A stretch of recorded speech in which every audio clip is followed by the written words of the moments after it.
Welcome, LilyTube viewers and LilyPod listeners. We have a very cheerful and exciting subject today. We are talking about grief. And our guest is an expert in this field. And Cathy, take it away and introduce her. So we met Connie at a singles conference where we were both presenters, and she presented in the chapel, and the title of her presentation was Victory in Christ Over Pain and Loss. And this was in Twin Falls in July of 2023. And we've become good friends since then. And we really appreciate your wisdom and your knowledge that you've imparted to us thus far. And I'm excited to dive into this topic with you. Now, you mentioned before that the recovery method you use is not faith-based. It's tested. It's what is it? Evidence-based, right? Yes. Right. But you, because you are a member of the Church of Jesus Christ of Latter-day Saints, you've brought your own faith into it for yourself, for your own recovery, but you're able to be neutral religiously for the method itself. Is that right? Correct. Okay. Yeah. All right. So just to introduce you really quick, so people kind of know who you are. You were in Idaho, and a full-time elementary music teacher in the Pocatello-Chubbuck School District. You are a grief recovery specialist certified in the Grief Recovery Institute. You've experienced multiple losses in your life, including broken relationships, the death of several loved ones, loss of a career, and so much more. And we're excited to have you here today to share your knowledge and tools that you've gained to help your clients with grief recovery. Welcome, Connie. Thank you very much. I'm so excited to be here. Appreciate you having me on the podcast. Yeah, thank you. Cathy, as I recall, when we met Connie, it hadn't been quite a year since I lost my son in a tragic rock climbing accident. And I heard her presentation at the conference where you and I were the keynote. And then recently, as many of our listeners will know, Cathy lost her best friend who's been her best friend since high school, a little over a month ago. And none of us knew that would happen when we met. I mean, we knew that it could happen because she was sick, but we didn't know it would. Right. And so anyway, we've all got some recent experience with grief, and appreciate Connie for kind of digging into that subject. Not just with the singles conference attendees, but more deeply with us. When we set this appointment, like shortly after that conference, you were so kind to reach out and say, I'm going to offer one of you some grief recovery, like the initial sessions that I do to help you learn about it as part of the preparation for this interview, and just in kindness to us. And for whatever reason, I felt prompted to take you up on it. And Jeff had done a lot of grief counseling himself, and he felt like he was good and he was really busy. And so I started that process with you. And then while we were in the middle of it, Emily passed, and I chose her as my first relationship to process. And I want to kind of start this interview with having you define what grief is and what it isn't, because there's a lot of myths out there. There's a lot of misunderstanding about what it is, and you've broadened your definition of it since you started this journey, right? Yeah. Well, and yeah, I think it can mean whatever you want it to mean, but we want to give our audience a good idea of how you are talking about it, how you're defining it. Right. So first of all, before I was introduced to the grief recovery method, I thought that grief only happened when someone died. And I know other people relate to when there's a divorce, but I had never experienced that. So for me, grief was when someone died. And so the first time I really felt like I experienced that as the loss of my grandpa. And then later in life, the loss of my grandma, who I was really, really close to. And I thought that is what grief is. But I learned grief is actually about life. And the grief recovery method has two definitions about what grief is. The first is that it is the normal and natural reaction to any type of loss. So sometimes with grief, we try to put people including ourselves, in a box of how we should feel, how we should respond, what we should do in order to experience the grief or to work through it. And the truth is that nobody's experience is the same, because every relationship is unique. And therefore, how you experience your grief with that loss is going to be unique to you. The second definition we talk about in the grief recovery method is it's the conflicting feelings that happen when something familiar in your life either ends or changes.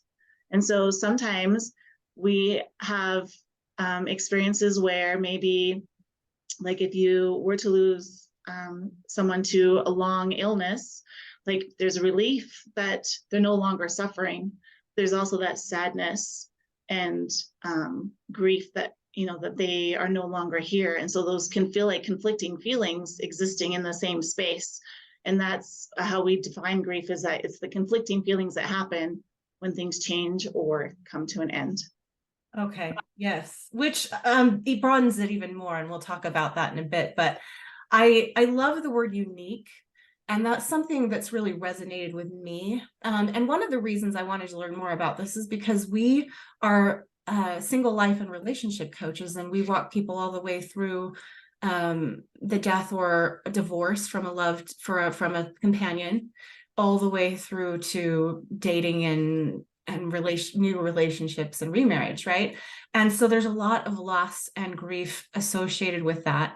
And I wanted to become better equipped to deal with and effectively help people who are really grieving.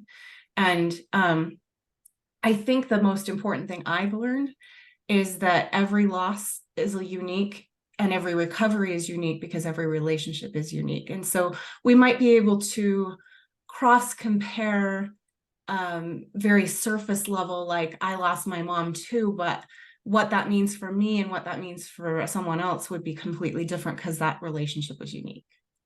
Right. Like if we were siblings and we both lost our mother to the same event, we would have a different experience. Even though she's our mom, Even the same my person. relationship would be different with her than your relationship. And so how I experience my grief would be different from you.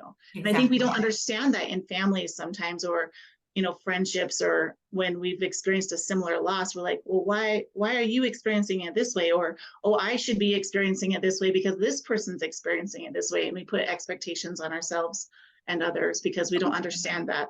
And we can certainly have patience and understanding when people try to relate with us, because that's really all they're trying to do, right? But I have learned that for myself, I have started saying it differently. That, you know, I can relate in this way, but I have no idea how you feel because of your relationship and your loss. And that's something I've changed in my own communications. And also, I think you mentioned to me, because I'm like, how do you know if it's a loss? And you said, whatever you feel. Whatever you feel is a loss, right? And so that really broadens it too, and makes it individualized. Connie, Right. is there a middle ground in there between I have no idea how you feel and I know how you feel? I guess I love that question. Yes. So you're asking because, like, maybe you've experienced a similar loss.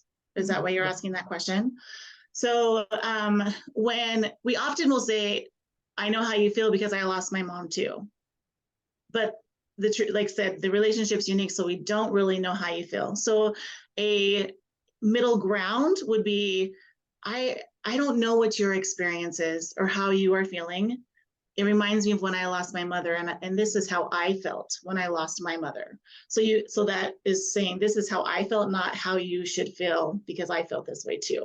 So just by simply saying, I don't know what your experience is because your relationship is unique.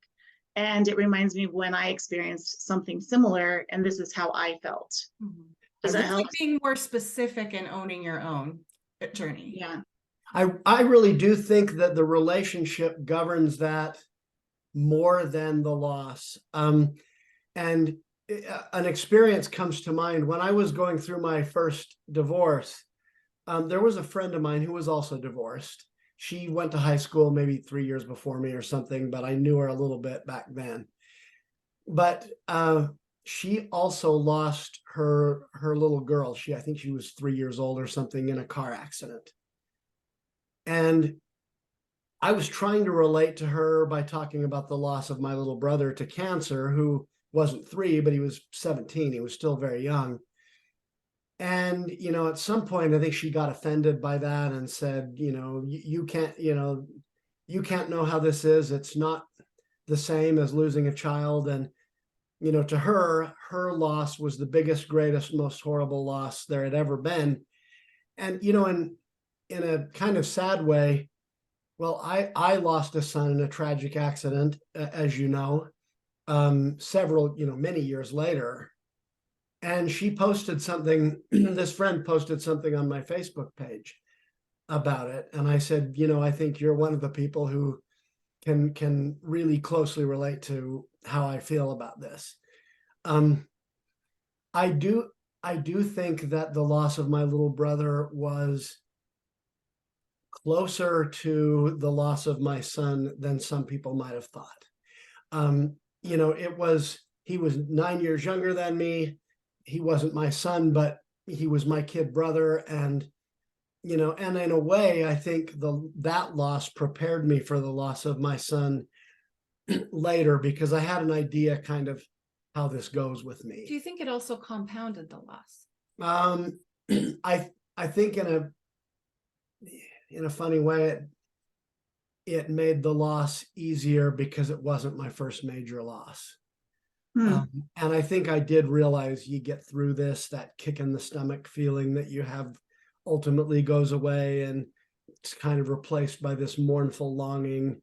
At least that's how I experienced it in both cases. Yeah. And, over time, I think about my little brother with sadness less often.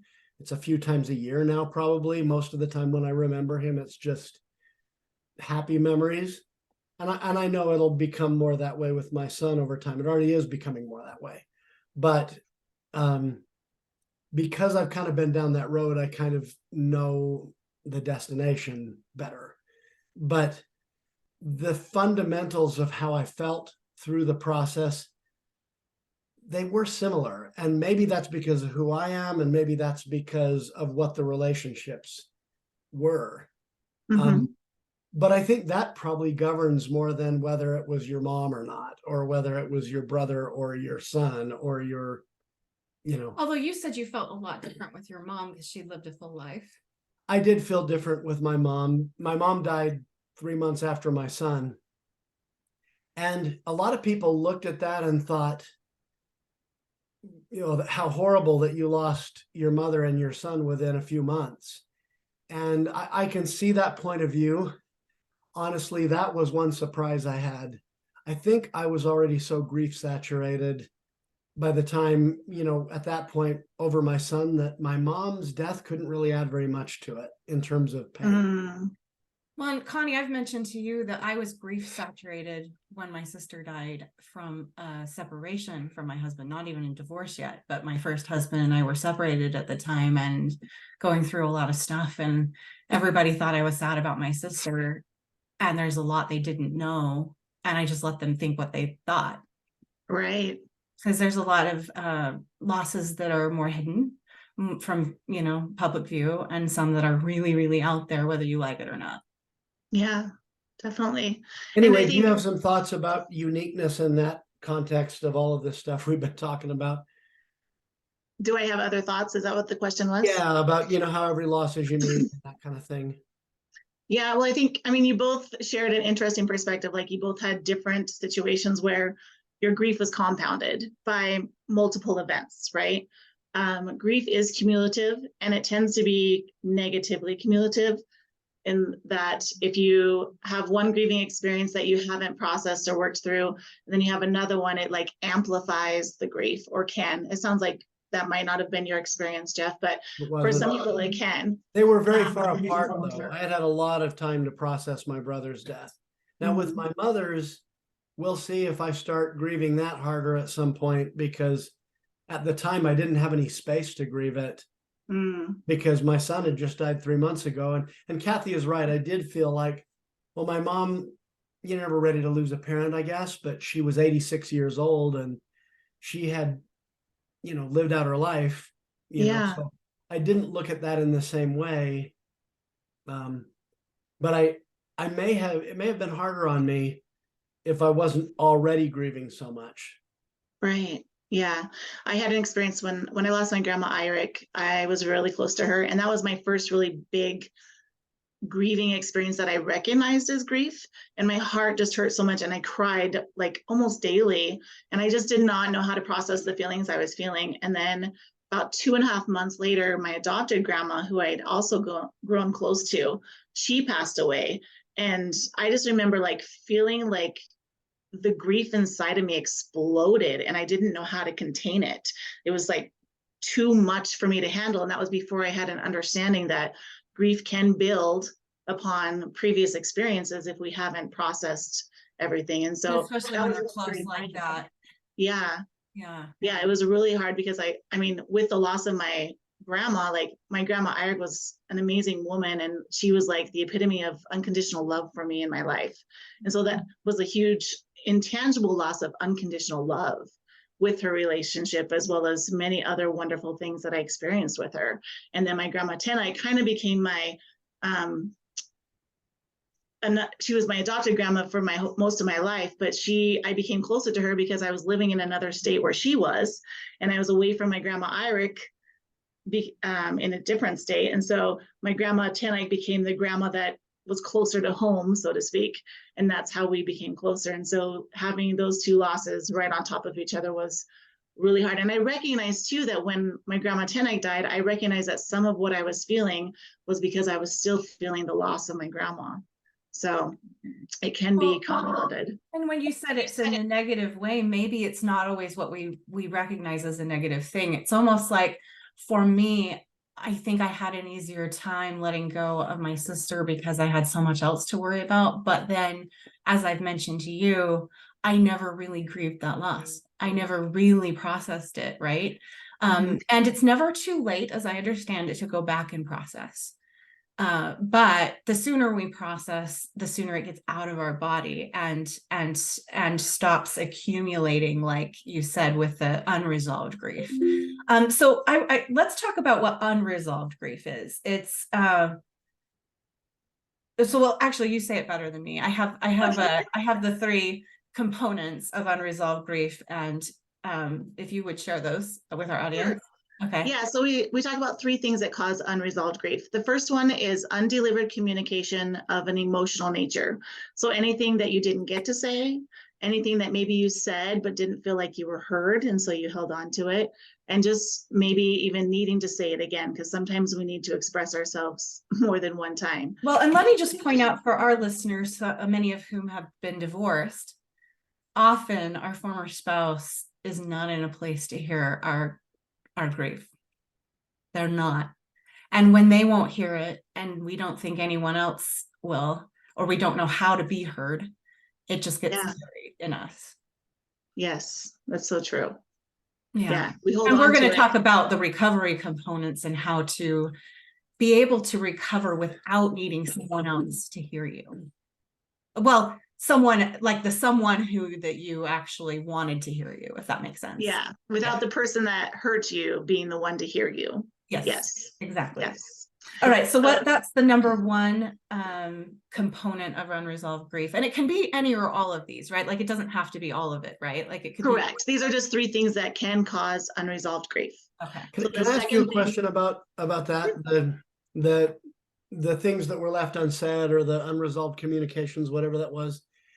So I was fortunate, depending on how you look at that, but with my brother, there was a long goodbye. He had cancer, and so we all got to say the things we wanted to say to him.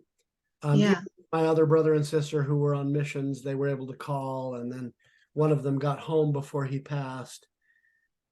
But with my son, just fortuitously, I had seen him in May. He died in August. But I had been able to say some things to him in May, and I remember the last words that I said to him were, "You're very important to me, and I love you." And I wrote him a letter a few months later, really not long before he passed, where I said to him, "I love you. Nothing will ever change that." And I remember that day you came up and you said, I have to go take this to the post office right now. Like he was really adamant about Mhm. saying this right when he felt that inspiration, and he just died shortly after. And Oh, wow. yeah, the last paragraph of that letter is about, I love you. Nothing will ever change that. I hope you know how important you are to me. And so, I believe that he read the letter. I hope he did. Right. Nobody could find it. And um, but I found it on my computer hard drive. I thought it was lost there too, but I did find it, thankfully. But with him though, we had made strides in our relationship over the last few years, and it was kind of like, 2 steps forward, 1 step back, it was that kind of thing. It was evolving. He was still maturing. There was still a certain amount of pain between us because of mistakes that had been made. So on that issue, and maybe I'm getting ahead of you. If I am, let me know. But do you think a relationship, maybe this is a spiritual question, which I know is not necessarily evidence-based, but do you believe that a relationship can still evolve after somebody dies? That somehow you still grow in that relationship? Well, from a spiritual background and being a member of the Church of Jesus Christ of Latter-day Saints, yes. Even from taking that aside, because I do believe in life after death, faith aside, I feel like our relationships still continue even after someone dies, because like after my grandma died, I remember spending time with a friend and her grandma, and we were visiting her grandma, sitting in her house, talking to her. And I felt this overwhelming like sadness of missing my grandma because I wasn't sitting at her table. And so like that was an event that was outside of grandma being here, that I still felt like I got to connect with my feelings for my grandma, because I was remembering how it felt to sit at her kitchen table and to talk with her while I was talking with somebody else's grandma. So yes, relationships do continue even after they passed. A blanket my grandma gave me, she didn't make it, but she gave it to me. I'm like, oh, I haven't used this forever. It's been sitting in a drawer. I'm going to get rid of it to make space for other things, right? And I bawled because I was like, no, grandma gave this to me. Like, I need to hold on to it. And so I found a purpose for it on the back of my couch so that it wasn't sitting in, the drawer anymore. And then after it served that purpose for a few months, I was finally like, hey, I feel like it's okay to let go of this blanket now. But like that was an Like attachment. you were almost weaning yourself out of something that you related with her, but then realized, okay, this is just an object. I still have the relationship. Yeah. Okay. Yeah. So I don't. Which actually I appreciate that, because as I go through things, it's like I think maybe it's important to honor when we feel like we need to keep something versus when we're ready to let it go, like so that it's not harsh. Yeah. Yeah. It's okay to hold on to something if you still have emotions around it and feelings for that person. Right. And it's okay to recognize like, this doesn't have the same meaning to me anymore. I think I'm ready to release it. Yeah. And so that's something I definitely have learned as I've done my own grief work. Like it doesn't have to stay the same. Like Yeah. relationships, it evolves. Yes. Okay. Yeah, I love that. Okay, so number one for unresolved grief is undelivered communication of an emotional nature. And number two is Number two is wishing things were different, better, or more. So sometimes in relationships, we wish something would have happened different, or we wish that we could have had more of something. An example of this in my own life, the reason why I got involved in the grief recovery method is because I lost a friend to suicide. And she called me the night before it happened. And I didn't know that that would be the last time I'd have a chance to talk to her. I didn't answer the phone because I was busy. And it created a huge burden of feeling like it was my response, like I was responsible for her death. like if you'd answered the phone, somehow you could have stopped it. Somehow I could have talked her out of it, or I would have known that she was not doing well or whatever. And so when I did the grief recovery work on this relationship, like that was one of the things, wishing things were different. I wish that I would have answered the phone. Had I known it would be the last time I'd have a chance to talk to you, I wish I would have answered the phone. Or I wish maybe that I would have been a better friend. Maybe, you know, like I felt like maybe I failed in some way. So like, I wish I would have been a better friend. So those are some examples of how wishing things were different, better, or more could create unresolved grief. And I'm sure a lot of our audience can relate to that. I'm probably every person, really. I mean, wishing things were different, better, or more. I mean, it's like a human condition, right? Yeah. And then number 3. Can I ask one more question about that? Yeah. Sure. Now, I think I know the answer to this, but I'd still like to hear your words on it and see what wisdom you have for our audience about it. Now, I know somebody who right now is going through leaving a job that they've had for, 16, 17 years. And there seems to be a fair amount of just emotional pain around that. And it sounds funny. I mean, I've never had a job that long. So but I think it's kind of in a way like if you work at a particular company or whatever for a long time, it becomes kind of like your tribe, your family, maybe. And Yeah. and that can be a loss. And I don't know that I've ever really thought of it like that until I watched this recent thing unfold. But maybe you could talk about losses that aren't necessarily the loss of a relationship or something like that in connection with the second definition of grief. Yeah, how does that open up like the view of what a loss is? Wish I could have had more, better, whatever. Well, first of all, going back to the original definition of the conflicting feelings that happen when something ends or changes, right? Being in a job for a long period of time and then ending that job, whether it's because you were fired or you're retiring or you're moving on to a better opportunity, like it creates grief because number one, you're leaving, like you said, you're leaving behind kind of what you know, familiarity, a family that you've developed at your workplace. You might be excited to move on to this new opportunity or to retire and do new things and travel. And you might also be really sad that you're leaving behind these people that you've worked with for so many years. You might also be sad, like there might be some loss of identity, like, oh my goodness, this has been my identity for 40 years. And who am I if I'm not an elementary music teacher, right? So a lot of identity. As far as your question about things being different, better, or more, I would say it would depend on the person and what they're experiencing. Like, do they wish that during that time that maybe they would have not spent so much time at work and more time with their family, or vice versa? That would be something different, something more, maybe that they would have done, like took more advantage of growth opportunities at work. Or different, better, more. I have to think of like what are the 3 things. And then better. Could I have been a better mentor to somebody there? Could I have gotten like promotion? I wish I would have. Whatever. Yeah, I wish that I would have been a better leader in this situation. I wish I would have done a better job at this or that. So it definitely can apply to any situation depending on what your experience is with that situation. Yeah. No, that's useful insight. All right. So number 1 for unresolved grief, I'm just going to review undelivered communication of an emotional nature. Number 2, wishing things were different, better, or more. And number 3? Number 3 is unmet or unrealized hopes, dreams, and expectations. Right. And sounds similar to number 2. Is that?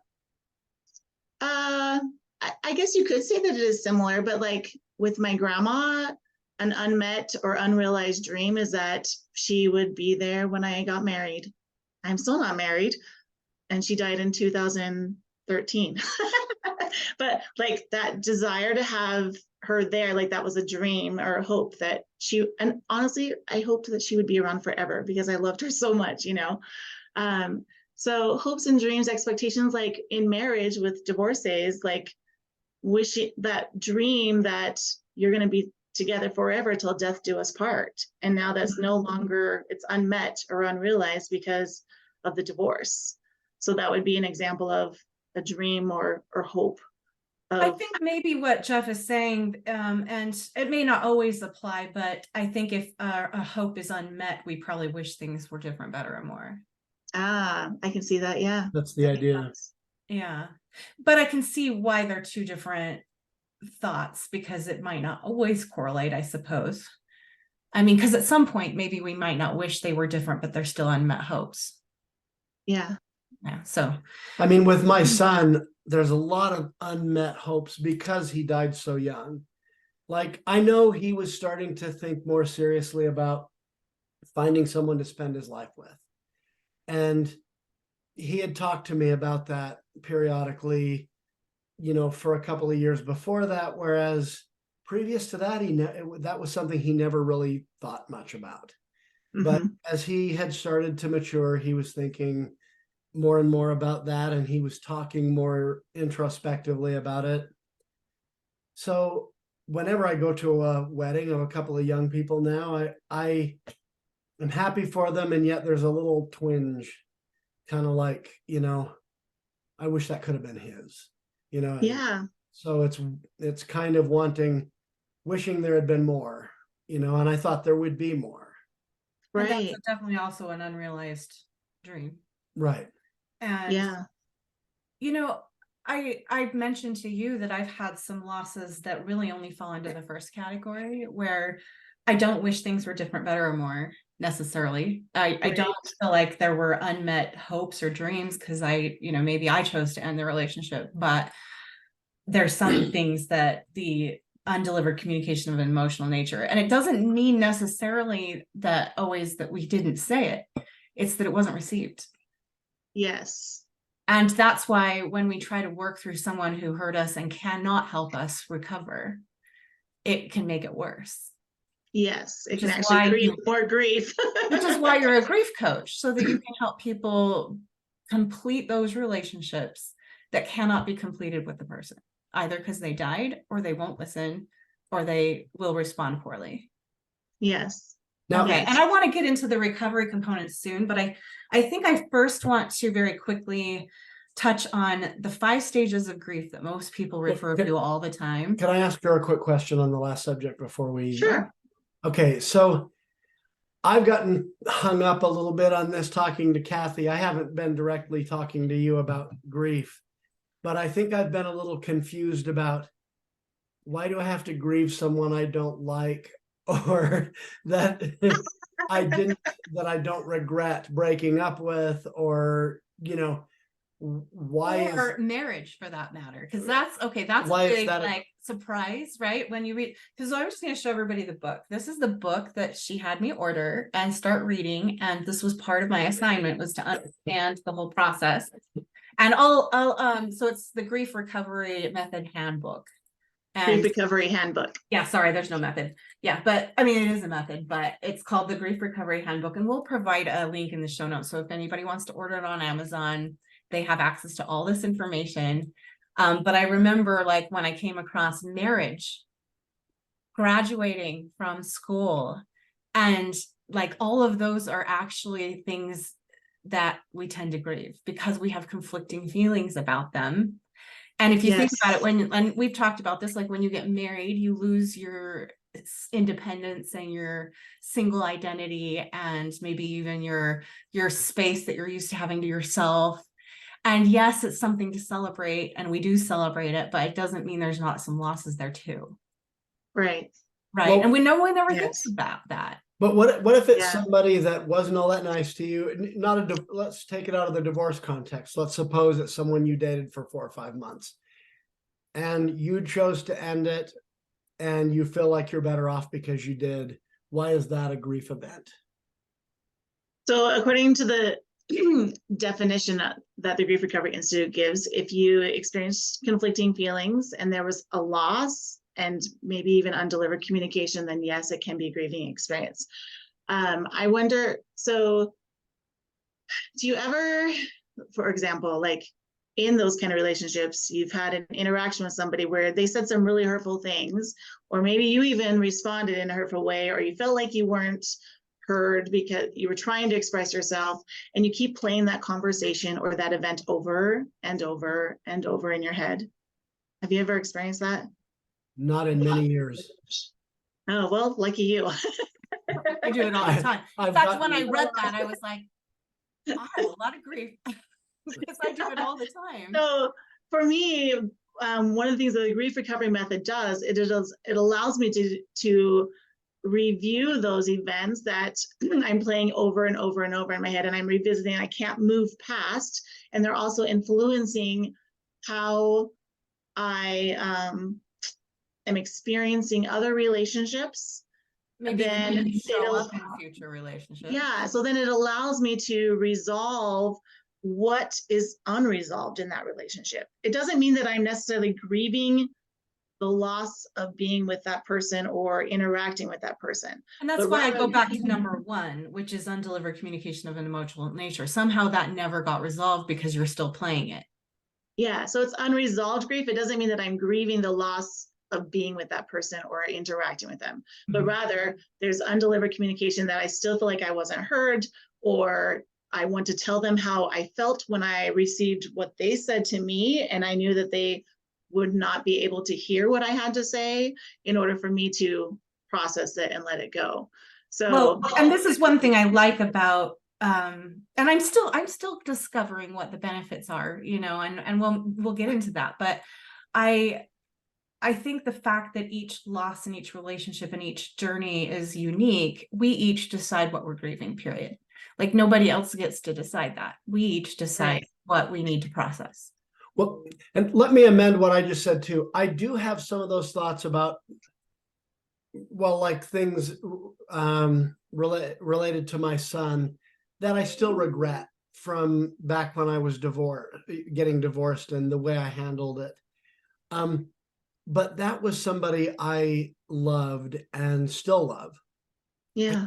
I don't ever get those spinning thoughts about somebody that I really didn't care about. What if I they mean, show back up in your life and create a mess for you? I wouldn't allow that. Well, sometimes people just show up and send a nasty email. I mean, it it's happens. possible. Well, I think too, the thing to remember here is that every relationship is unique. So you may not have unresolved grief around a relationship. There are some relationships that like I don't think about doing because that relationship was different, or I feel complete without having to do anything around it. It doesn't So- feel like you need to process anything. Yeah, like I said what I needed to say, or what happened, and I'm at peace with it.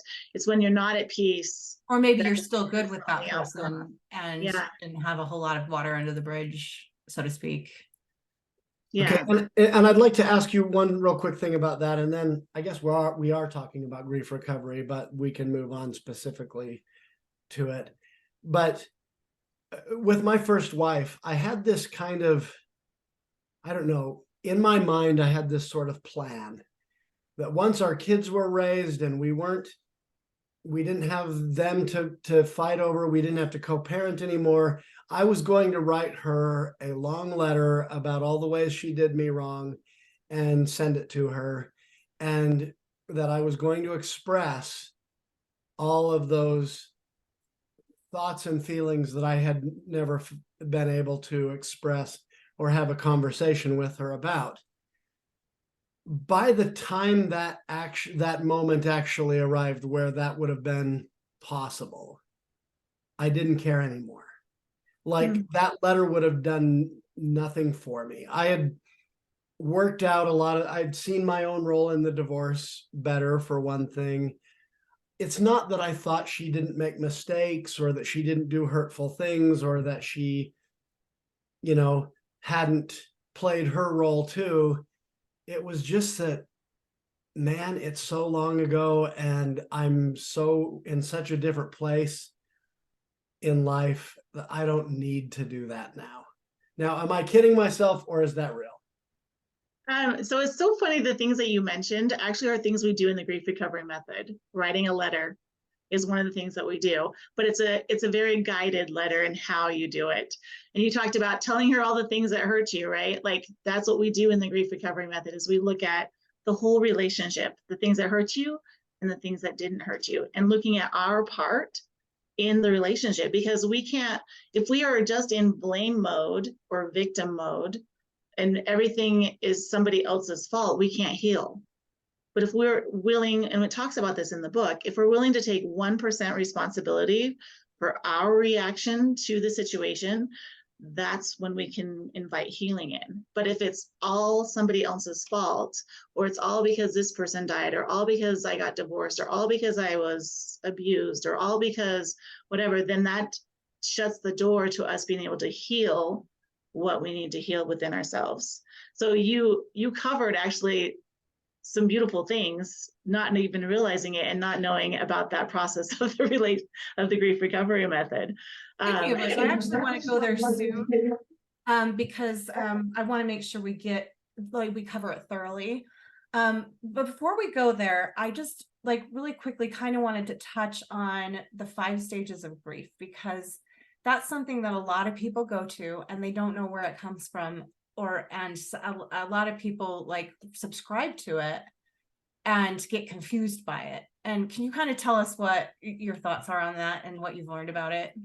Right. So my thoughts come from the Grief Recovery Institute, and we do not believe in the 5 stages of grief. And this isn't saying that you can't believe in them. So this is just where we're coming. The history of it is a lot of people don't know where it came from. Yeah. So originally it was a study done by, I wrote down her name so that I wouldn't forget, Elizabeth Kubler-Ross. And she did a study on the 5 emotional stages that a dying person may go through after being diagnosed with a terminal illness. And so originally the 5 stages of grief were actually the 5 stages of what you might experience if you were diagnosed with a terminal illness and what you go through. So you might first deny that you're going to die, right? And then you might get angry about it. And then you maybe start to bargain and be like, oh, if you believe in a higher power, like, I'll be good. Like, if you will fix this, I'll be good. Start bargaining with your higher power, maybe, or it could look differently. And then eventually, I think acceptance, and I forget what the 5th one is off the top of my head. But the idea is that it was originally meant for people who were dying of a terminal illness and the experiences that they go through, and somehow Grieving their own death. Yeah, their own death. And somehow as society, we've brought them to mean that this is what everyone experiences when they go through grief. But the problem is, going back to our definition that grief is the natural and normal reaction to any type of loss, you may never experience anger because you had no reason to be angry with that person or how they died or how things ended. So when you say that you have to go through something, you're putting yourself in a box. And then that causes more frustration because it's like, well, I haven't experienced this yet. How do I experience this? The other thing in the book, the Grief Recovery Institute talks about how we've never had anybody deny what happens. If we ask what happened, oh, well, my sister died in a car accident, right? They don't deny what happened. So anyway, so that's where the background of that comes from. And so therefore we don't focus on the 5 stages of grief because they were not originally intended. They don't make sense for the types of grief that we're recovering from unless we've been diagnosed with a terminal illness. Right, then you might experience those stages. By the way, I looked it up. It's the 4th one is depression, and then the 5th one. Thank you. Yeah. Thank you. So that is actually something I really wanted to clear up for any of our audience who had heard of them and didn't understand where it came from. So that we can start broadening our perspective on what grief is and how to recover from it, rather than being stuck to these 5 stages that seem to be so popular that it's the only thing out there. Yeah. Did you have more, Jeff? I don't think that I ever was in denial about the fact that my son had been killed or that my brother died of cancer. But I didn't see you get really angry either. No, I never got angry about it. There were moments where I was a little angry with him for not being more careful and taking precautions and things like that. Right. Moments like that. But by and large, I wasn't angry about it. I just felt bad. And I mean, there's times when I've seen his picture come up on my computer or something, and I just look at him and say, oh, I am so sorry. You know, I mean, that's how I feel about it. Yeah. So, but I do think that my brain sometimes, I'll catch this myself with this happening even now, is trying to figure out a way out. Like, and rationally, we know there's not a way out short of the Right. Do you second think coming that's of bargaining? Christ. I don't know that it's ever come in terms of bargaining, like, oh, if you'll raise my son from the dead, I'll pay 20% tithe. You know, I've never had that sort of experience. So really, those Um, three stages weren't it. You definitely had depression, and I do think For sure. acceptance is an important part of grief. I mean, and I don't think that they would say that's not. It's just that the 5 stages aren't all that useful in terms of a tool, like, because it really just says you can move in and out of these stages, and they're not always in order. And because of the uniqueness of each relationship, everybody's going to have different experiences with all that. And so, Right. like, how is it helpful, really? Right. I don't know, that whole, what do you think about the kind of wishing it were different? I have that happen all the time. I need to even, like, do you ever wish life had an undo button? I mean, even just when you drop something, you're like, I really wish that wouldn't have broken. Yeah. Doesn't everybody experience that? You know, sometimes, like, there was a period of time, 3-month period of time, before I even met Cathy, but shortly before, where I lost my second marriage, very short, and I lost my job. I got laid off from a corporate job out in Houston, and failed the Texas bar exam by, I believe it was 1 point. Oh dear. And that had a lot to do with the turmoil in the marriage while I was trying to study. So, I mean, anyway, there was a lot of things that happened all at once. But I can look back at all of those events now and say all things work together for good to them that love God. I can say, if I hadn't lost that marriage, I wouldn't have Cathy. If I hadn't lost that job, I might still be running oil and gas titles out in Texas instead of being a partner in one of the best law firms in Salt Lake City. I mean, there's all of those kinds of things I can look back and say, it all turned out great. I'm good. It's harder for me to look at the death of my son like that, because I could have 6 more sons. They wouldn't replace the one I lost. Right. So, I mean, in terms of a certain level of faith, I mean, I think I can look at my son's death and say, well, that was his path, because why? Because I think it's that's what happened. And I think that's the biggest Um, way I moved past my sister passing, is that I had that almost instantly, acceptance.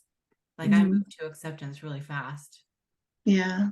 I still think there's probably things I would have liked to have processed, though, that I didn't know how at the time.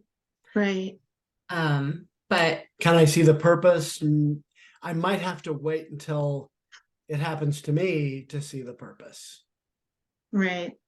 And I think that's important to remember that, because a lot of times, and I don't know if this is where you want to go or not, but the misinformation about grief, a lot of times I wanted approach to go it. into the 6 myths. Yeah, we approach it from an intellectual perspective, right? You mentioned how, like, I can see now how all these things were helpful, but I can't see how my son dying is beneficial, right? Because it's emotional.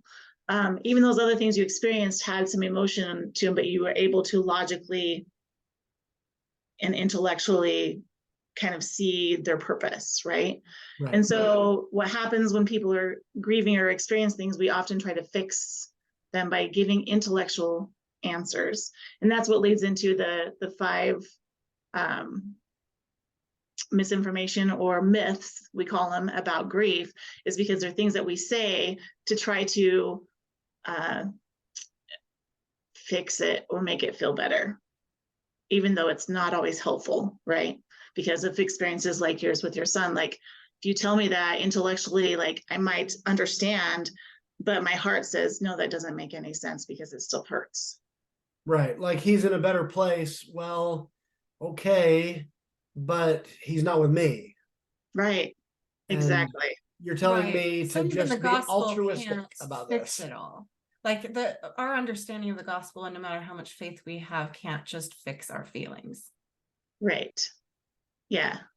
Like I had people tell me when I was explaining how I was feeling about my friend dying from suicide and how I felt, what I thought was guilt, but learned later that it was something different. I would explain to people like how I was feeling, and they're like, "Oh, well, it's not your fault."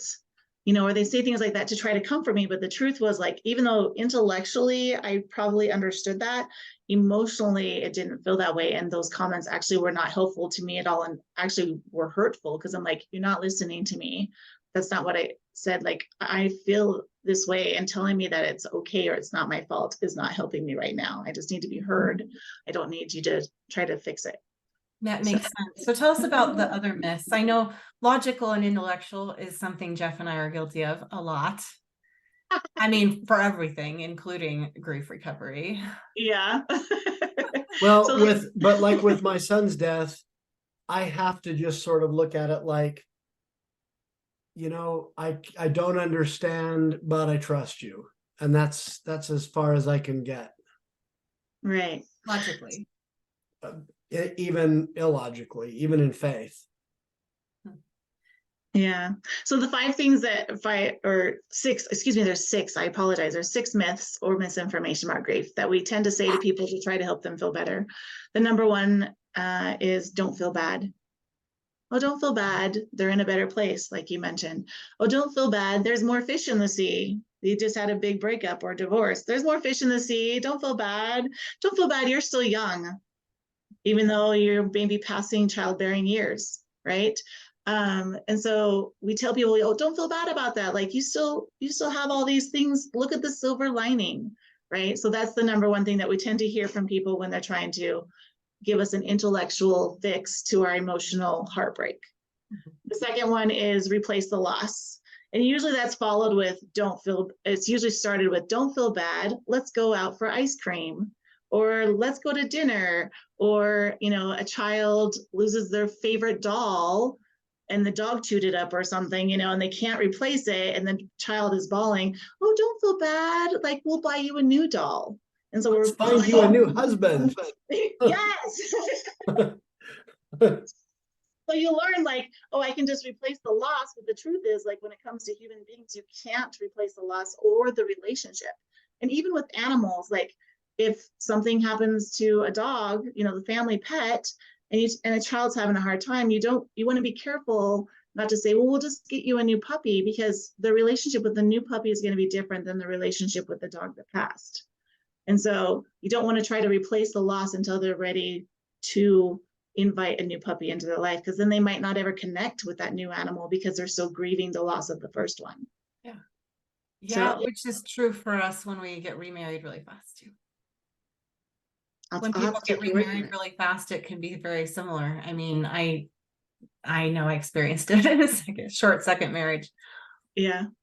Yeah. Anyway, go ahead. So don't feel bad. Replace the loss. The third one is grieve alone. If you're going to cry, go to your room. Like, I don't know if you guys ever heard that, but I heard that lots of times as a child. If you're going to cry, go to your room. Go. I don't want to see your tears, right? Or even if you start to tear up in front of somebody when you're sharing your heart, and they're like, oh, don't cry. Like it's almost like we're afraid to see tears, right? So grieving alone. Or sometimes we even say this, just give your mom time. She needs some time to process, leave her alone and let her have her time alone so she can grieve alone. And the truth is that sometimes we might need to be alone. I know sometimes I cry harder and better if I'm alone, because I'm afraid of how other people might respond. And sometimes I need someone to sit next to me and hold me, or to just be a listening ear. And so sometimes we do need to grieve alone, but sometimes we need to be with somebody too. I think I've heard from people sometimes that are grieving, and they've talked to me about what they're grieving, and I'll hear them say at some point, and this is from a wide variety of kinds of losses, but I'll hear them say, I'm sorry to burden you with this. And I'm puzzled by that. I always say, why do you think that I would be burdened with your problem? I'm not burdened by it. I don't have to fix it. I can just listen and be a friend. I think some and people do get talk to burdened you. But or feel burdened or express burden. I mean, I don't need to take on somebody else's burden as such to be a supportive listening ear. It's not my problem. I realize that. Right. But not everybody's able to do that. And some of that could be from how they were raised or their experiences. Like I feel like I'm a burden, and I'm saying this because other people have caused me. I've been in other situations with other people where I have felt like I was a burden. So I'm putting that out there, like I'm trying not to burden you, because in previous relationships, I have felt like I was a burden. So that might be part of the reason why they're expressing that. But you're right, we don't need to take it on, but we do. I don't know about you guys, but I'm a natural fixer. I want to make people feel happy. And so through this learning this method, I've had to learn to just listen with the heart with ears, we call it in the grief recovery method. Be a heart with ears and no mouth. Listen, let them say what they need to say, and then all you have to say back is thank you for sharing. And if you feel comfortable, you can say, would a hug be helpful? And then offer a hug. And that also gives them a chance to say yes or no if they're not comfortable with the hug. But you don't have to try to fix what they're sharing, because sometimes grievers just need to be heard. They don't need to be fixed. Yeah, that makes sense. So let's go to the next one. The next one is just take time, or time heals all wounds. Have you heard that It one? doesn't. Right. And the analogy we use, one of the analogies we use in the grief recovery method is, imagine you're driving down the road and you get a flat tire. And so you pull off the side of the road and you're standing next to your car, and someone pulls up next to you and they're like, oh, can I help you? Like, oh no, I'm just waiting to give it some time. It'll fix in just a moment. Go ahead. Thank you. Right. Like, we sat there and we didn't do anything. Is the tire going to fix itself? And that's how it is with our emotions. Like, time doesn't heal, it's the actions we take. If you break your arm and you don't do something about it, it's going to heal incorrectly, or may not heal, or lots of things can happen, right? So we have to take action. So it's the actions we take during time that heal us, not just letting time go by. And that was one thing I learned too. When I lost my friend to suicide, I started going to a support group for people who had lost loved ones to suicide. And some people had lost their loved one 20 plus years ago, and they were still in so much pain and impacted by it as if it had just happened yesterday. So if time truly heals, why 20 years later do they still feel it's the day that it happened? Connie, my grandmother, when she was in her mid 80s, came to visit us one time. And I knew that she and my grandfather had both lost their mother when they were young. But I asked her about it, and she said, oh, it was the worst day of my life. And she sat there and cried, feeling the pain as she described that moment and what happened, and how she'd always felt guilty all these years because she refused to do the dishes for her mom that day when, later that day she died. And this was something that had happened 70 or 80 years before. And I remember when I first met with my son's former counselor from a program he had gone to let her know that he had passed on. I said, or she said to me, you have to understand that when it's a child, when it's your child, the grieving process is lifelong. And I believe that. Now, I think it looks different going forward. I don't think it's that intense pain that you have at first, but I don't think it ever completely leaves you. Tell me about that, or whether you agree or not. Well, that's an interesting question, and I understand where you're coming from. So in the grief recovery method, we talk about completion. And what we are completing is the pain associated with the loss. We're not completing the end of the relationship, as in like, I'll never think of this person again. I'll forget them. I will never feel sad again. I'll never miss them again. I'll never feel happy again. Like, completion is processing the pain associated with loss so that you can have the fond memories without the pain. Again, it doesn't mean that you won't feel sadness or feel, I still miss my grandma. But when I miss her, it's like, oh, it's a sadness versus a pain. Right. And I think that's where sometimes we get stuck in thinking, I'm never going to get over this. We sometimes think that means, like, we get that tangled into, I'm never going to forget them. And they're not the same thing. Right? Of course, you're never going to forget somebody that impacted your life, your child, your whoever, but can you get over the pain of the loss so that you're no longer, so that when you think of that person, you might have sadness or missing them, but you won't have the pain.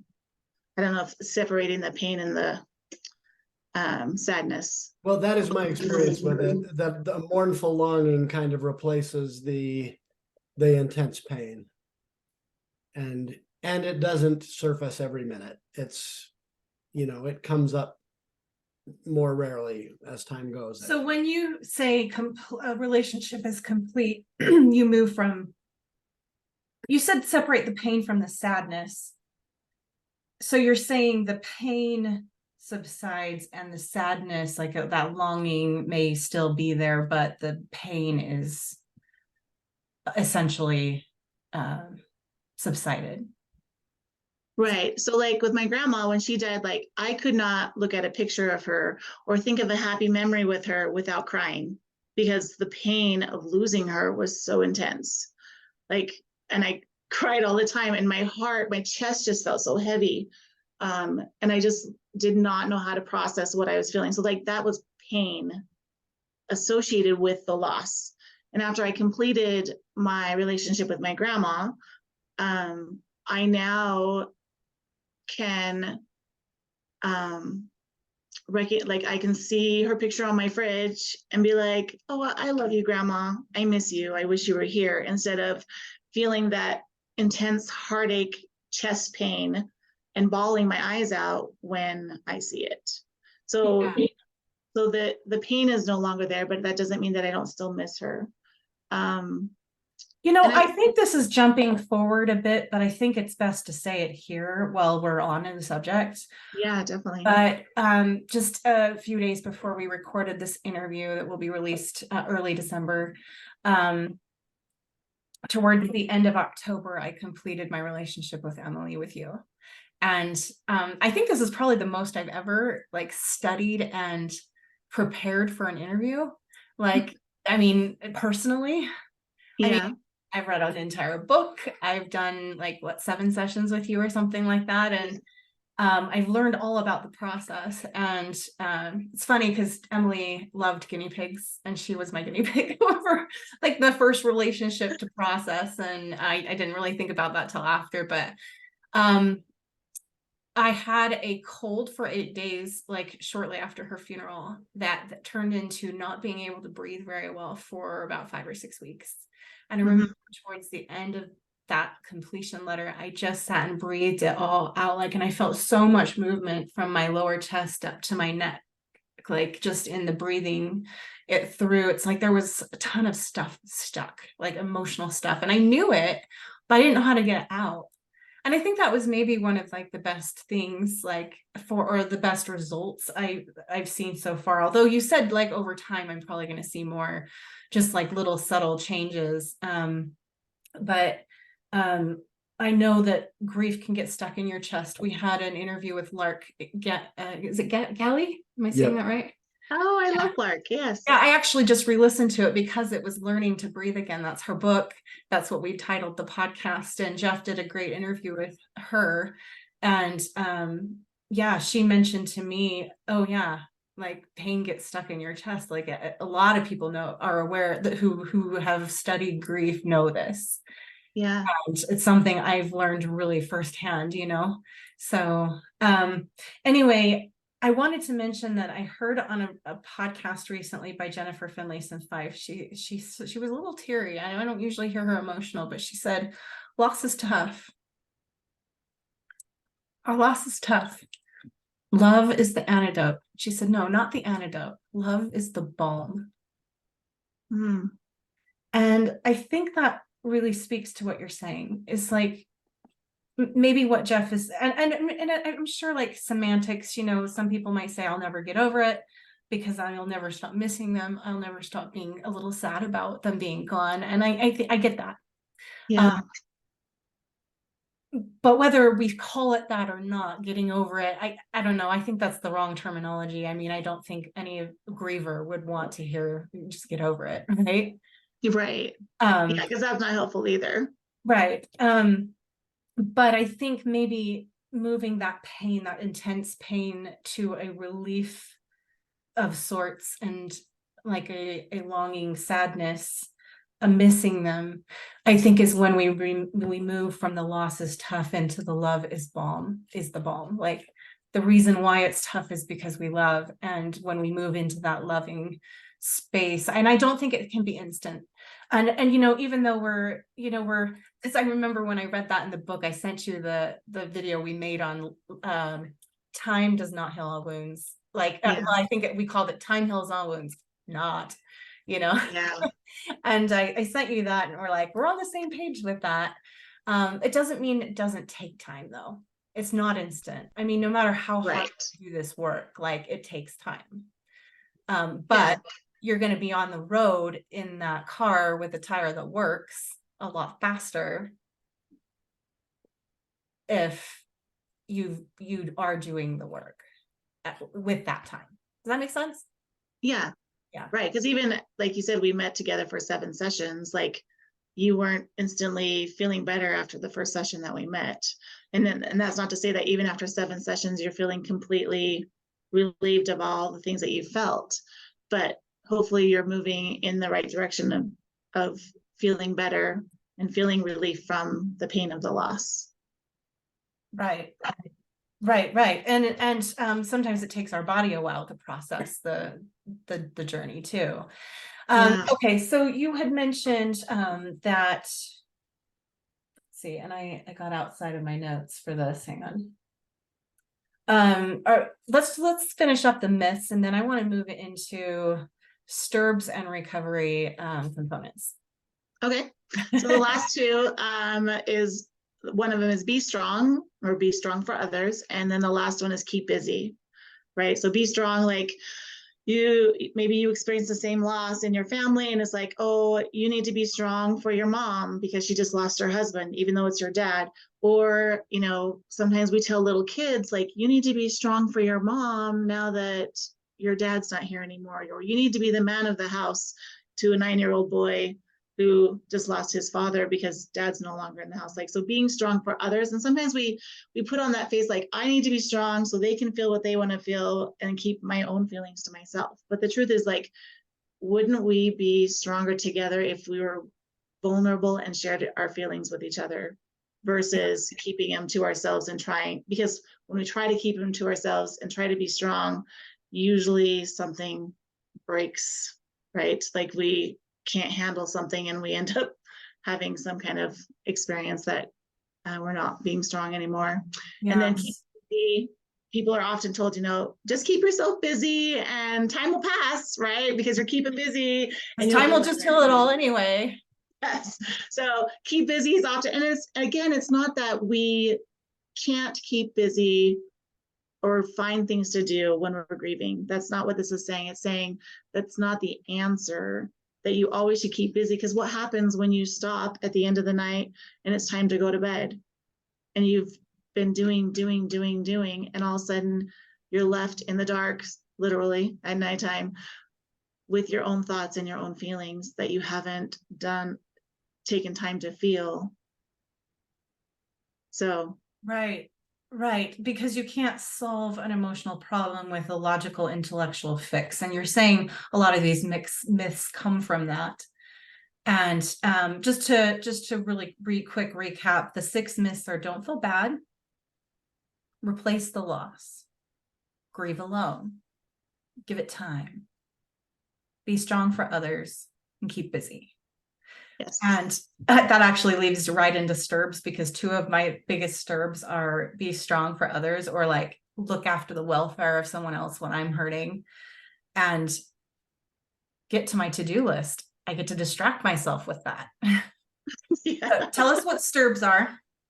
So STIRBs is an acronym for short-term energy relieving behaviors. And basically, we call them STIRBs because it's easier than saying short-term energy relieving behaviors. But basically, a STIRB is something that we do to try to avoid the pain, something that we do to distract ourselves. So it can be anything from food to sleeping to shopping to working to watching Serving others by being serving others. strong. Yeah, serving others, getting involved in Workaholism, things. which Yeah, is so the keeping busy part. yeah, and even like exercise could be a STIRB, or so it depends on how you're using it, or whether or not you're using it as a STIRB. Because even good things, like I used to dance a lot when I lived in Oregon, and when I was going through the breakup of a relationship there, I wanted to dance my emotions away, and not that that was bad, but like I was seeking those opportunities to feel different than how I was feeling. So Well, and the emotional energy is what we're talking about. Like you're trying yeah, to relieve the emotional energy that is disturbed with things that aren't going to really do that. right. It only does it for the short term, like alcohol. You might feel numb for the night that you're drinking, but then you wake up with a hangover the next day and you still have those emotions that you're feeling. Okay, right. Okay, so now I hope that our audience has stuck with us this far, because now we're going to get into the fun stuff, which is the recovery process. And I know that, the first few sessions really were mostly acclimating me to this information, right? And Yes. then we moved into, I did a loss history graph. And the only thing I can compare it to that maybe some of our audience might be familiar with is in the 12-step program, and I don't remember which step, but there's a step of doing a fearless written moral inventory. And it felt a lot like that, only with relationships. Mm. Like it was a kind of a soul searching, like for like a solid hour, think of everything you feel is a loss in your life according to these definitions, and put it on a graph from the time you were born, or at least the first time that you can remember anything, until now. Correct. Yeah, and that was big. I did it on a little post-it note actually with the book. And then I like fleshed it out on a bigger paper, but man, I could have kept going, but I like that they actually give you kind of a time limit. So the most important things are the ones that come up and get addressed first. Right. And part of the reason why we give a time limit too is because when you're grieving or feeling those emotions, like things can feel overwhelming and it's hard to sit down and do something. And so giving yourself a time limit, even 45 minutes, like I'm going to set the timer and what's done in 45 minutes is complete for me. And you might surprise yourself and get done sooner, but it allows you to feel like, instead of, oh my goodness, I have so many losses, I don't know where to begin. It's like, okay, I'm going to begin, and this is what I'm going to get done in this amount of time, so that it makes it a little bit easier to tackle. Yeah. And then from there, you pick one relationship. And interestingly enough, the day that I picked Emily is the day that she died. You're right. It was. Like about 15 minutes after our call, I got the news. I mean, we knew she was dying. We knew it could be any day or any week, but like it was that day. Yeah. And do you remember my reason? Like, because I think there's definitely more emotionally disturbing things I feel like have never been resolved in past relationships. And you didn't want me to avoid those, and I won't. I actually plan to continue this personal work, and continue what you said, weeding my garden, right? Right. Is you do that one relationship at a time. And but I picked her because I never felt the ability to process my sister's loss. And this time I'm like, I don't want to let anything get in the way of this is current, and I want to process it while it's like right now. Yeah. Before I dig up other stuff. So yeah. And that felt really special to me, and I'm really glad I did it, actually. And I know you like came into this process with your own coach like the same way, where you had an idea of what you wanted to do and the reason maybe you started the journey, but like then you had another relationship that ended up kind of making more sense for you. Yeah, I started the grief recovery method because of my loss of my friend that died from suicide. But as I began the process, I realized I had a ton of loss from my childhood that, even though I thought I had processed, was still hanging me up. And so I ended up completing a totally different relationship first because it had more things that were impacting me. Right. And this is what I love about the uniqueness of the journey, is that we all get to decide what our feelings are, what we need to resolve, what is a loss, and what's the most important one first. Yeah. So, Yeah. All right, so let's move through what happens after the loss history graph. I mean, now you've got all this fearless written moral inventory of all the losses you've ever experienced in your life. Then what? Yeah. So first of all, just in going to the loss history graph, part of the reason why we do that is because we are honoring our losses. How often do we take the time to honor and to think about and to process what our losses are?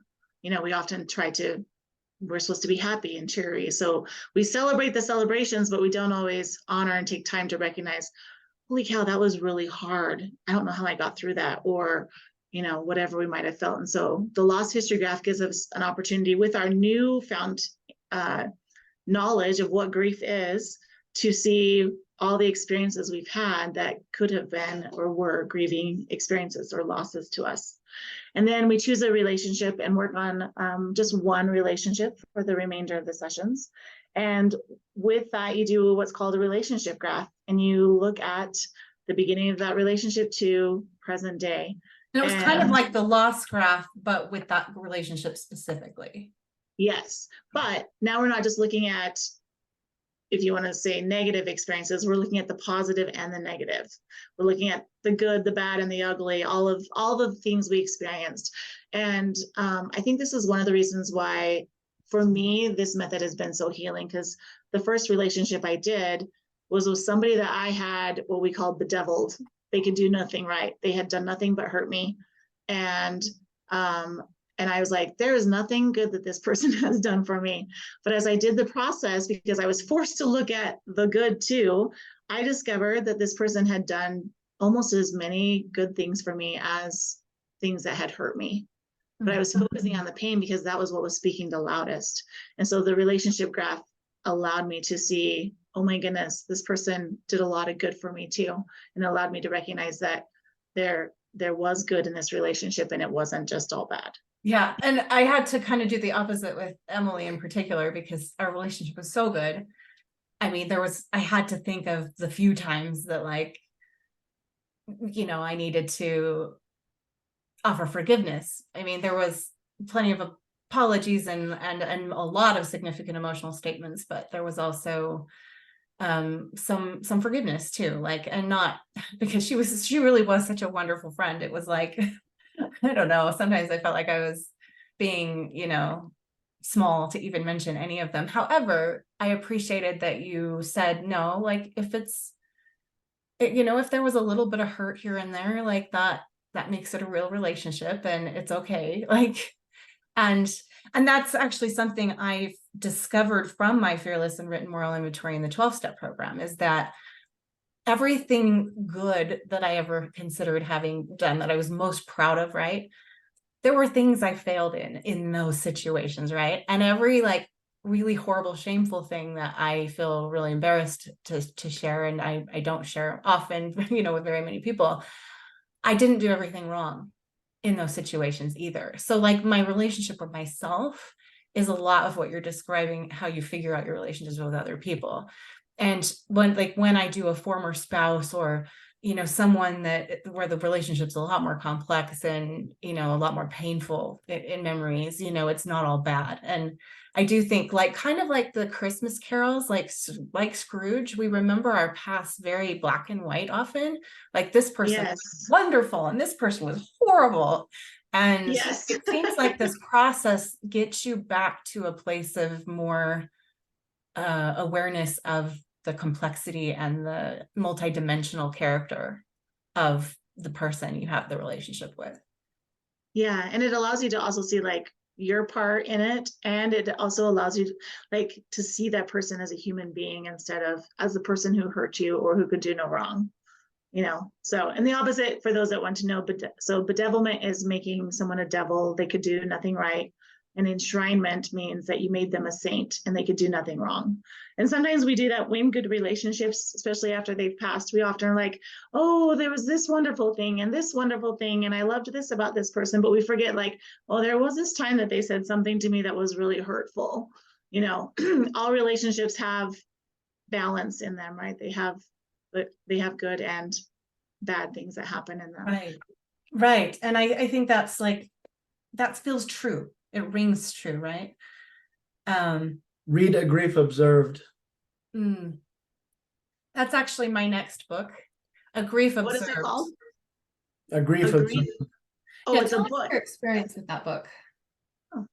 Well, I read it the summer after my little brother died, and then I read it again after my son died.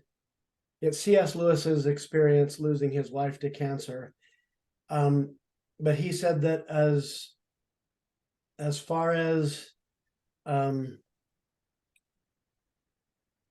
he could remember his wife, he said there was a tendency to make her into an angel or something, to make her into something she wasn't. And he said that the more he did that, the further she felt away. He had to be able to remember her in all of her flaws and contours and, annoying habits and everything in order to keep her closer, because if he was just thinking of her as an angel, he wasn't remembering the right person. Yeah. Yeah, and I'm actually going to read that this fall as myself. And but I remember, Jeff, when you read it, you've read it before, but you reread it after Henry died, and you mentioned to me that when you're in deep grief over someone, you are actually less likely to be able to communicate by the spirit with them. Like you're less likely to be able to feel them, to like. Lewis said that. Yeah, C.S. Lewis said that. And Okay. I just remember, and you probably told me other things about the book, but I remember really like that resonating with me, that when we're in deep grief, we are actually less likely to get what we really want, when with regards to a deceased loved member, or loved family member or a friend, that we're less likely to be able to communicate with them. And it seems like, and I think it makes sense to me that like it's when we're living our life that we, I think, sometimes feel them in the air or feel them like their spirit around, like, and we're able to communicate with them. And it's only when we like move past that really deep pain where we can't hardly breathe and we're gasping for air, and like literally like we need air to breathe, and so we can't be self-actualized or like get to that point where like, okay, we get to do something beyond survival. Yeah. Makes sense to me. Yeah, that does make sense. Thank you for mentioning that, Jeff. So let's move into after the relationship graph. So the relationship graph is, like you said, a combination of the good, the bad, and the ugly. I think they require you to at least put a couple below the line, which is the negative experiences, and several above, because like they want you to have that multi-dimensional character in your mind, because that's more accurate. Yeah, you need at least 2 above and 2 below so that so you're hopefully avoiding enshrinement or bedevilment. Yeah. Yes, exactly. And I do appreciate that clarity. And I think some people, we'd have a hard time coming up with the 2 above, and sometimes we have a hard time coming up with the 2 below, and some people are, maybe more like equal, I don't know.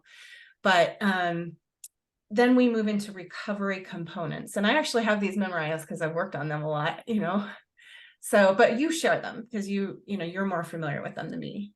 Yeah, so the 3 recovery components are apologies, forgiveness, and significant emotional statements. So significant emotional statements are anything that don't fit into the apologies and forgiveness categories, things that you need to say of an emotional nature, going back to that unresolved grief is caused by communication that was undelivered, that is of an emotional nature. Um, so say them again. So we have apologies, forgiveness, and significant emotional statements.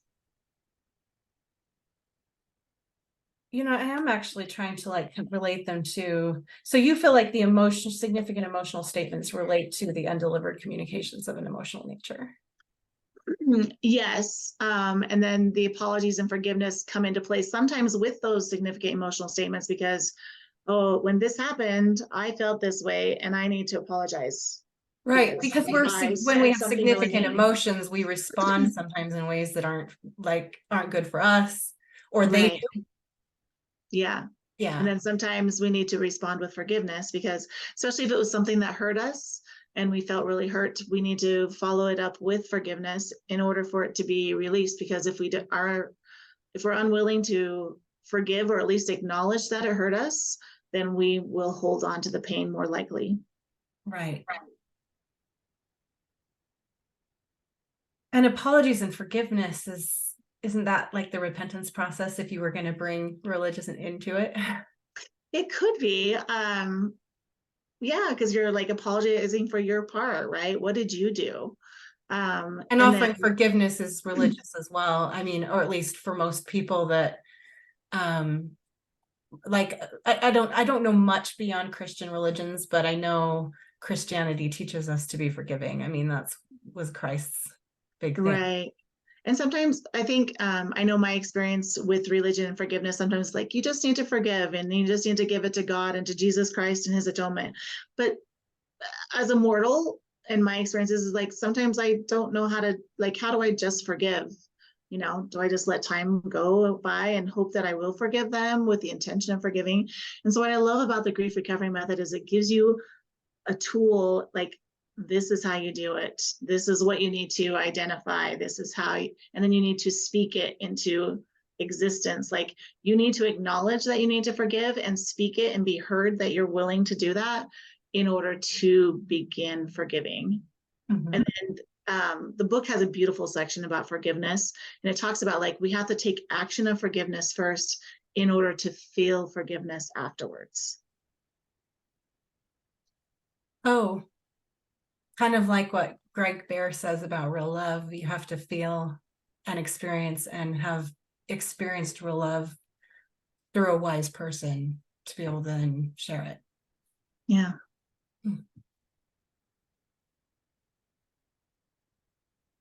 Well, so what does that mean for anyone who feels like they've never experienced it? Or is that where religion comes in too? Because we've all been forgiven probably by God at some point. I don't know. Like, I know, like, I thought there were things like with relationship with some of my childhood relationships where I thought I had forgiven, but realized like I really hadn't forgiven. And it wasn't until I did the grief recovery method that I began feeling that forgiveness and like that I was able to let it go instead of holding on to it. And I think sometimes my experience anyways is that sometimes we hold on to not forgiving because we think that it might not necessarily punish the other person, but like if I let go and forgive, then that means that what the person did to me is okay. And that's not true. It doesn't mean that we're saying that what they did is okay.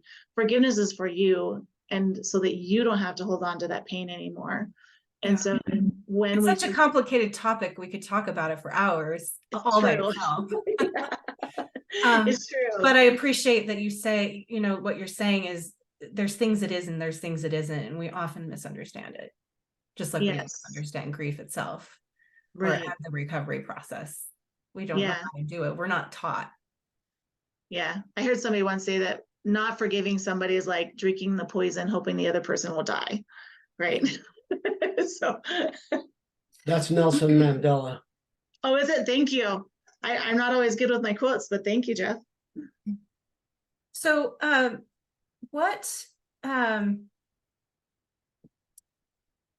actually had a thought about that.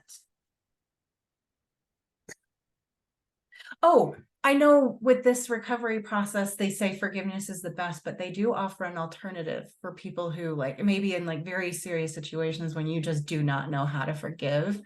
The Yes. optional, to explain the alternative option if it's just really too hard Yeah. So when we're use that working, word. when we're creating these statements, like you're writing these statements down, if saying I forgive you so that I can be free is too hard emotionally, like you're like, no way am I ever going to be able to forgive this person, then we do what's called acknowledging, so that you could instead say, I acknowledge that what you did hurt me, and I'm choosing not to let it hurt me anymore. So you're still acknowledging that they hurt you. Like it's an And acceptance of sorts yeah, without yeah, the forgiveness piece. yeah, And it's like the second best option. I do right. appreciate that they offer it, and I am tempted to use it on a few relationships that I'm hoping I can do better. But I mean, I guess at least it acknowledges sometimes it's that hard. Yeah.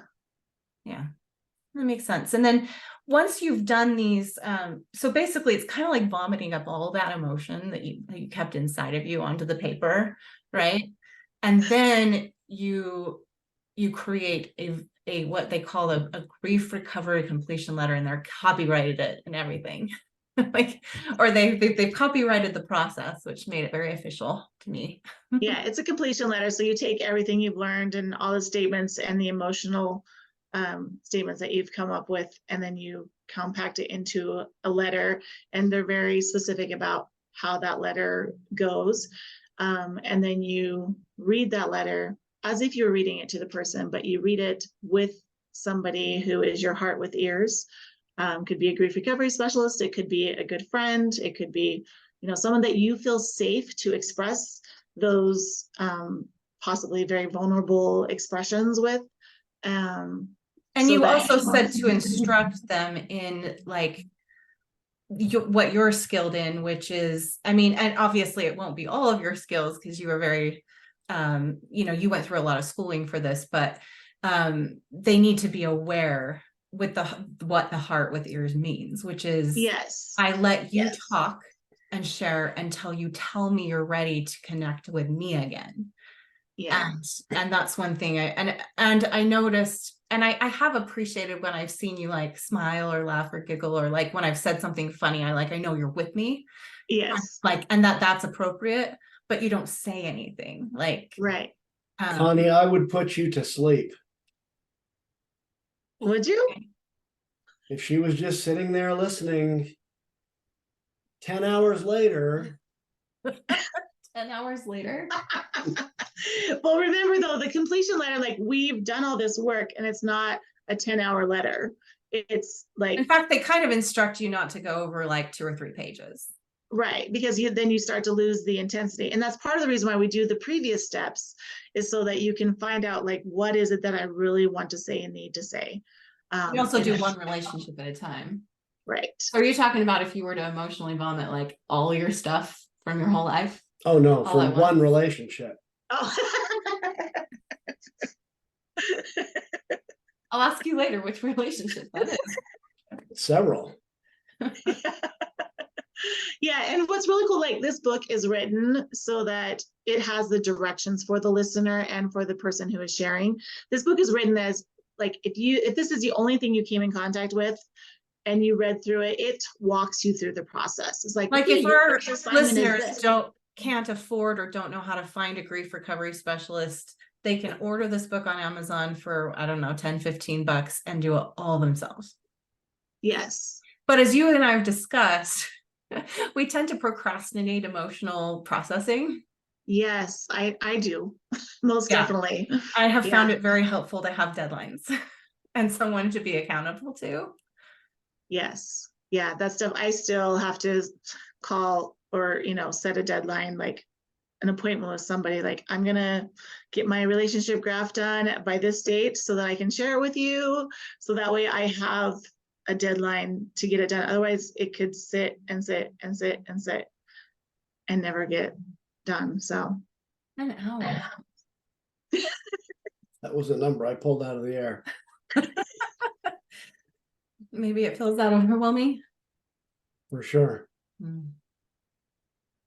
Yeah, I can actually think of a couple of relationships, and I will try not to take 10 hours with you, Connie. I think maybe I don't know.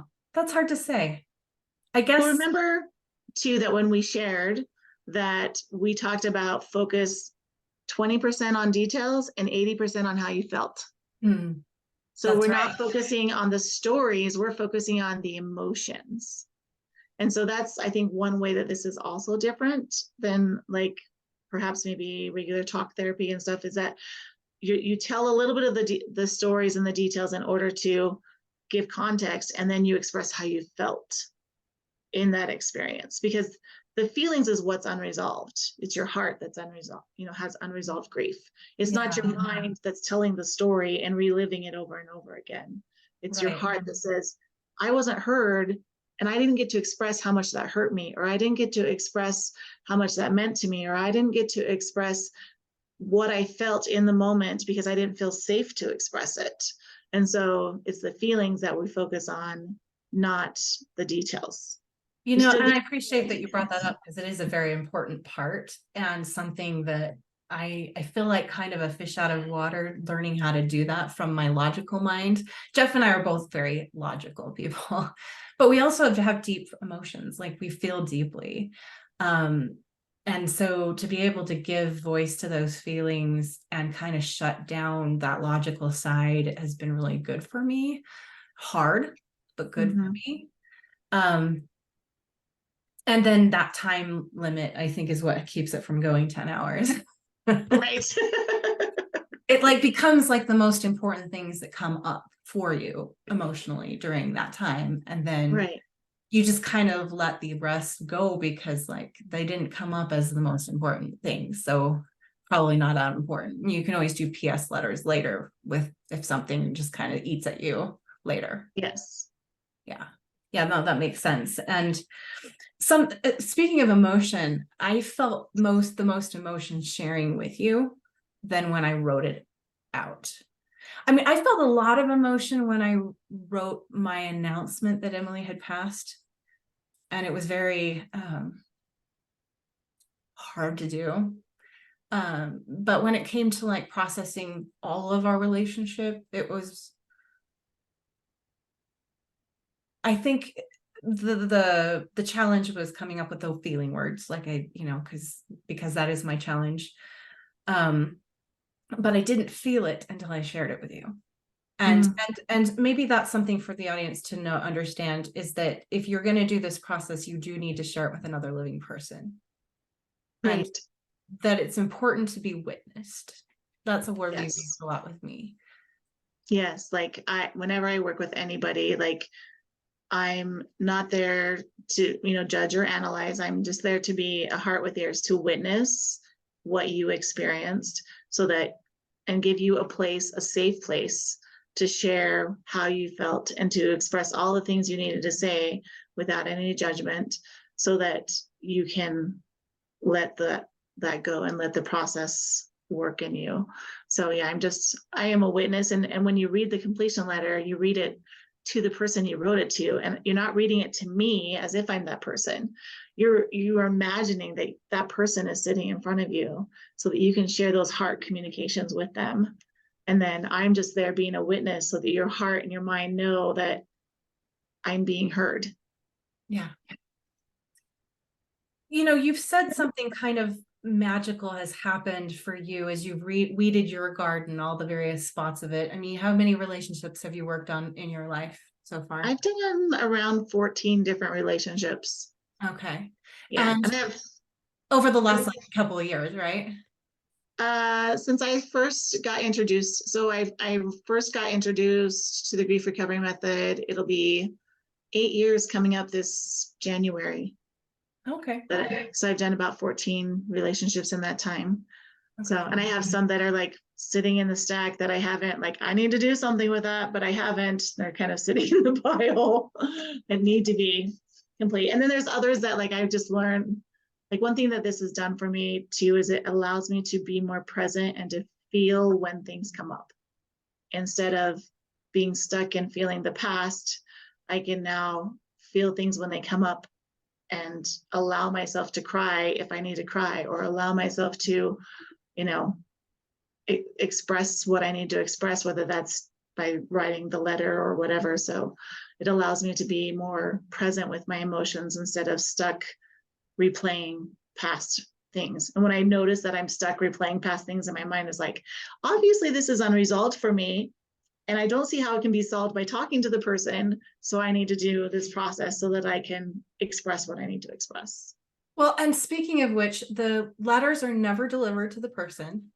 Correct. And there's two things the book advises, or the method, like they advise against ever sharing forgivenesses, because that tends to make people defensive. Like, yes. oh, you need to forgive me? Did you forget what you did to me? Right. And then the other is negative significant emotional statements. Right. But basically neither of those are ever really, I think the book used the word appropriate, but I think maybe even a better word would be helpful. They're not helpful. Right. And they can even sometimes backfire and cause more pain and grief with the way they respond to it. And so it's important to realize that this is there. It really is important to do it with the right person in the right space, so that it can really complete rather than like fester. Right. And that it becomes no longer needful for you to communicate it, kind of like what Jeff was talking, like he no longer felt the need to communicate all his hard feelings for a former. Right. You brought up something that I wanted to share, reminded me of something I wanted to share. So when we talk about forgiveness and not offering that, like I would never come up to you and be like, Cathy, I forgive you for when you called me this horrible name or whatever. And I felt, no, that doesn't feel good. I'm like, oh, right. Because like your defenses want to come and be like, what? Like, but don't you remember you also did this, right? And so then it creates more unresolved grief. So we don't offer forgiveness in person. And what the Grief Recovery Institute teaches is that if you feel like you need to offer forgiveness, or excuse me, I'm saying it incorrectly. If you feel like you need to ask for forgiveness, that's where I wanted to go. If you feel like you need to ask somebody forgiveness, you also do not do that in person, because I could ask you like, hey, Cathy, would you forgive me for that? I was a really awful person and I did this thing, and maybe you're still hurt by it and you're not ready to forgive me. And you're like, no, or you feel that's right. You don't ask for forgiveness because it really is kind of between you and yourself. Like that's another thing I didn't really understand before. It always seems like it should be between you and the other person, but it's really between you and yourself, and maybe God, if you want to include him in it. Yes, but if you feel like if you find yourself feeling like you need to ask somebody forgiveness, what you really need to do is apologize. Yep. And then like I apologize for what I did, and then you don't ask for forgiveness because that allows them to choose whether or not to forgive you, and it's not your responsibility to receive that forgiveness from them. It's your job to apologize for the part that you did. Yeah, and even that isn't necessary with the person unless you feel like that would be a good thing. Like, yeah, it would be helpful in some way. Now, there's like several, gosh, I wish we could keep going, but it would end up being too long. Maybe we'll have you back because there's so much to cover, but maybe just very quickly, I wanted to mention that there's tangible losses, those more obvious ones, and then there's intangible losses is what they call it. And what Catherine Reynolds, one of our previous guests, mentioned is ambiguous loss. She's a therapist, and she had, and that is like the thing that people keep commenting on when she talked about ambiguous loss. Like I really appreciated that, because sometimes we have those intangible losses that like no one really knows about or understands, and we don't throw parties for it, we don't deliver meals for it, we don't throw funerals for lost opportunities, right? But there's still losses. And but you had mentioned to me, because I have a few of those, and you mentioned to me that's not the thing to start with because it gets it's a little more complicated, right? And so it's better to start with a more obvious, tangible loss, and then eventually, when you get good kind of at the process, like that guinea pig relationship is done, then you can maybe start moving into the more ambiguous stuff. I think I'm going to do a few more tangible losses first. myself. Yeah. So it's definitely easier to like do a relationship on a living person or even someone who has passed that you had a long relationship with or a short relationship with, because you had very definite experiences with them. But to do something on like the loss, if you experience a miscarriage or loss of faith with God, or I wanted to mention loss that as of something that dreams. happens a lot with divorced people. Like often, like especially if we were married in the temple and then all of a sudden that forever is not forever. Yes. It can really it can play a role in damaging our faith. And I appreciated that, I think you mentioned off camera that that's why this method is not religious, is so that if some part of that loss, if part of that grief is with God, it can still be processed, right? Is that my Yes. understanding? Yes. Yes, that is correct. It is not a faith-based method at all. Yeah. If faith is brought up, it's because it's part of your relationship or your experience with that relationship. Sure. Yeah. And anyway, but do go on. I just wanted to recognize those divorced people listening, if they've had a faith crisis of some kind, that that applies here too. Yes, definitely. So yeah, so doing a more tangible loss would be working on like your parents, your siblings, best friends, spouses, even your current spouse or spouses you've been married to before, because those are tangible, like as in you've lived experiences with them. But something like a miscarriage, yes, there's a loss there and it's a huge loss. It's a little harder to identify the events and the communication that goes with those events because it's a little more ambiguous. Or for those who haven't yet married, maybe when you get past childbearing years, or lost opportunity would be an ambiguous loss too, or an intangible. Is that right? Yeah, so like one relationship I haven't done yet, but I've had the thought of doing and working on, and I've started kind of scratching down some events that might go with it, is loss of motherhood, because I am, still single, 45, reaching the end of childbearing years. And so like that loss of motherhood is like becoming more and more definite in my life. It feels like it really is going to be a loss, like something I may not get to experience biologically in my own body. And so that's something that requires a little more thinking about what are the events that need to be identified and have the communication. It's a little harder to identify versus my relationship with my parents. I can tell you my experiences with them, good, bad, are different. Or my relationship with past boyfriends that I broke up with, like I know what those experiences were and I know the feelings that I felt, and I can identify those feelings with those experiences. So it's a little harder. You can do it with those losses. It works for any kind of loss, but it's easier if you focus on those relationships that and are currently in or have had. To start with. Yeah. And then like one of, I guess you could say, less tangible, even though it's tangible as my body. I've done a relationship on my body and how I feel about my body.